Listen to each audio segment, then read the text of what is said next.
What needs to be the focus now, given that we are seeing this unfortunate timing of these restrictions being lifted, but the infection rate just continuing to climb in India?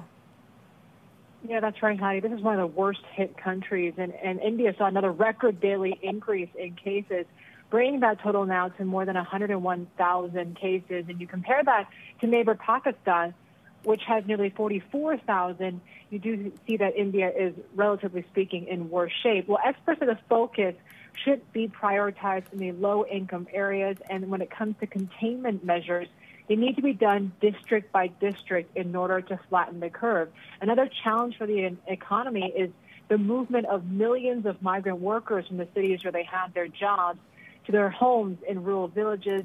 There's still a reluctance for many to return as well, so that's going to be an obstacle. But it was just yesterday when states further eased restrictions for industry, shops, and offices, reopened public transport. But in some of the worst affected areas, though, there is still that ban on interstate and international air travel. That's been extended until May the 31st now. And Yvonne, Singapore has laid out a plan to gradually reopen the economy and get more economic activity back online. So what do we know about this kind of path forward? Yeah, this is going to be a very careful, a gradual process, according to the government.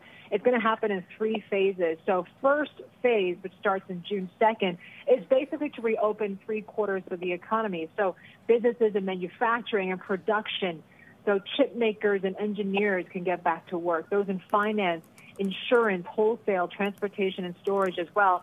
About 1/3 of the workers will be able to get back on site. Others will still have to work from home.